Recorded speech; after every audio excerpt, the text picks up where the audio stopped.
नमस्कार, कुंकू टिकली किचनमध्ये आपले अगदी मनापासून स्वागत करते। काल भैरव भगवान शंकराच्या रुद्र अवतारातील एक अवतार आहे।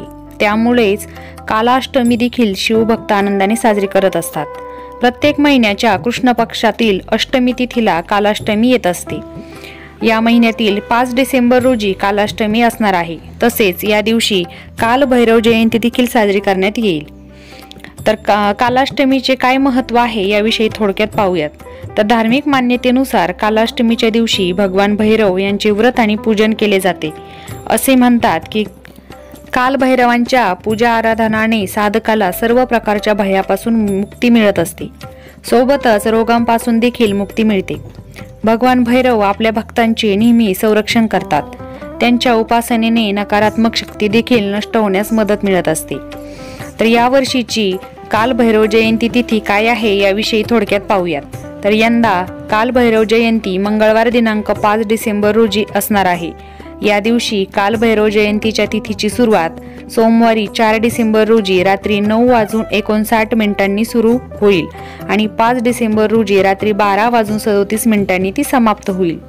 काल भैरव जयंतीच्या दिवशी पूजेचा शुभ मुहूर्त रात्री 11:45 ते 12:39 पर्यंत असणार आहे। काल भैरव जयंती या दिवशी आपल्याला काय करायचं असते याविषयी थोडक्यात पाहूयात। तर या दिवशी काल भैरवांसोबतच भगवान शंकर आणि देवी दुर्गाची देखील पूजा केली जाते। या दिवशी भैरव मंदिरामध्ये शेंदूर, राईचे तेल, नारळ, चणे दान करायला पाहिजे। या दिवशी काल भैरवांच्या मूर्ती आणि फोटो समोर राईच्या तेलाचा दिवा लावून श्री काल भैरव अष्टकाचे पठण देखील केले जाते। या दिवशी काळ्या कुत्र्याला गोड चपाती देखील खाऊ घातली जाते। या दिवशी सकाळी लवकर उठून स्नान करावे, स्वच्छ कपडे घालावेत।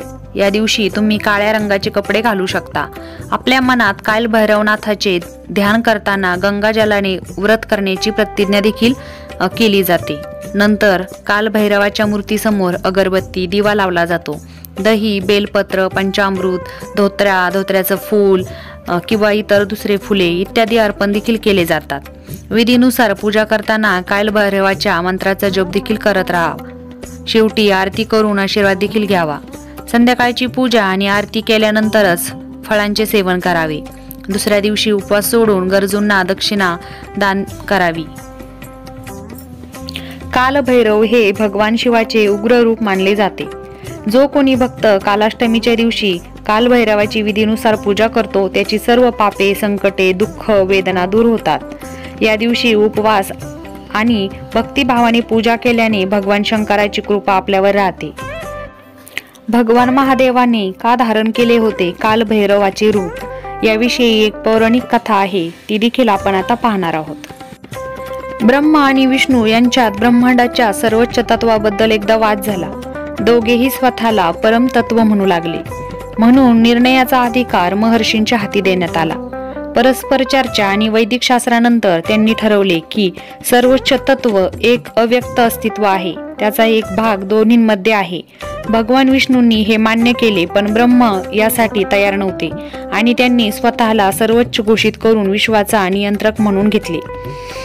एक प्रकारे हा अवज्ञा आणि परमात्म्याचा अपमान होता। भगवान शंकरांनीही हे मान्य केले नाही आणि त्यांनी तत्काळ भैरवाचे रूप धारण करून ब्रह्माजींच्या अभिमानाचा भंग केला।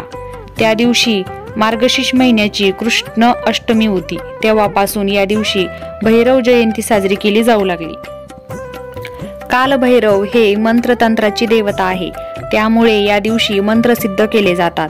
काल भैरवाच्या पूजेने जीवनातील नकारात्मकता दूर होते। वाईट शक्ती, नजर दोष आपल्या जवळ पण येत नाहीत।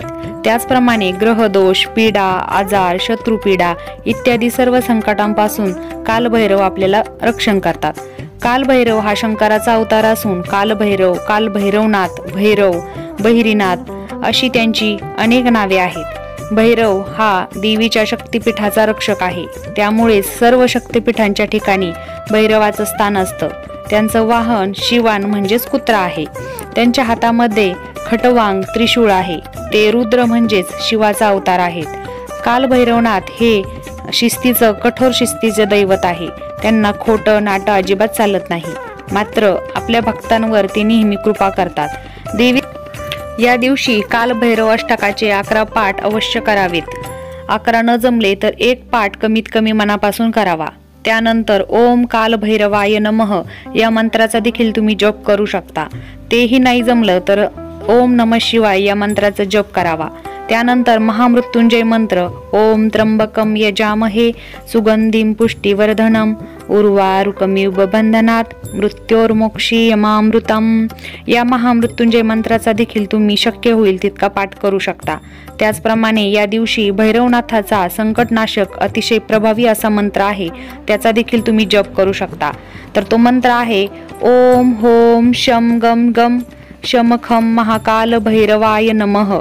या मंत्राचा शक्य होईल तितका पठण आपण अवश्य करावे। या सर्व स्तोत्र आणि मंत्रांचे पठण आपण दिवसभरात करू शकतो, मात्र रात्री निश्चित काल मुहूर्तावर आपल्याला एक विशिष्ट हवन सेवा देखील करायची आहे। तर ती कुठली आहे ते पाहूयात। तर कालभैरव जयंतीच्या दिवशी रात्री 11:40 ते 12:33 या वेळेमध्ये आपल्याला हवन करायचं आहे। प्रथम आपल्याला देवाजवळ दिवा लावून घ्यायचा आहे आणि होमकुंड देखील प्रज्वलित करून घ्यायचा आहे। चमच्यामध्ये शुद्ध तूप घ्यायचं आहे आणि 11 वेळा श्री स्वामी समर्थ नमः शिवाय म्हणून आपल्याला स्वाहाकार करायचा आहे। चमच्यामध्ये किंवा हातामध्ये थोडेसे काळे तिल घ्यायचे आहेत आणि ओम श्री कालभैरवाय नमः शिवाय म्हणून स्वाहाकार करायचा आहे। हा स्वाहाकार कमीत कमी 21 वेळा आपल्याला करायचा आहे। ओम होम शम गम गम शमखम महाकाल भैरवाय नमः शिवाय म्हणून स्वाहाकार आपल्याला करायचा आहे। हा स्वाहाकार देखील आपल्याला कमीत कमी 21 वेळा करायचा आहे। ओम शांती महाकाल भैरवाय नमः शिवाय म्हणून स्वाहाकार आपल्याला करायचा आहे। हा स्वाहाकार कमीत कमी 21 वेळा आपल्याला करायचा आहे। शेवटी 1.25 पावशेर अख्खे उडीद थोडेसे हातामध्ये घ्यायचे आहेत आणि चमच्यामध्ये घेऊन ओम कालभैरव अष्टक म्हणून स्वाहाकार आपल्याला करायचा आहे। हा स्वाहाकार देखील आपल्याला कमीत कमी 21 वेळा करायचा आहे।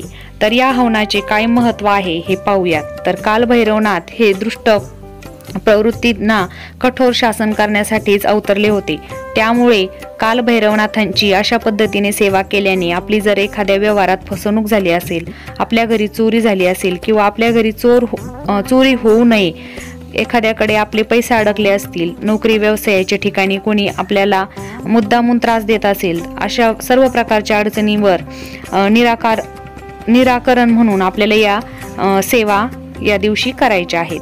तर हवनाची राख कशी वापरायची आहे याविषयी पाहूयात। तर हवनाची राख दुसऱ्या दिवशी सकाळी आपल्या घराच्या आजूबाजूला आवाऱ्यामध्ये आपल्याला पसरून टाकायची आहे। यामुळे वाईट शक्तींपासून, वाईट नजरेंपासून आणि चोरांपासून, वाईट प्रवृत्तीच्या लोकांपासून आपले घर सदैव रक्षित राहील। तर आजच्या व्हिडिओमध्ये आपण खूप सारी महत्त्वपूर्ण अशी माहिती पाहिलेली आहे। तर तुम्हाला आजचा व्हिडिओ कसा वाटला हे मला कमेंटमध्ये नक्की सांगा। व्हिडिओ आवडल्यास लाईक करा, शेअर करा आणि तुम्ही जर चॅनलवर नवीन असाल तर चॅनलला सबस्क्राईब करायला विसरू नका। भेटूयात पुन्हा नवीन आणि अशाच महत्त्वपूर्ण व्हिडिओ सोबत। तोपर्यंत धन्यवाद।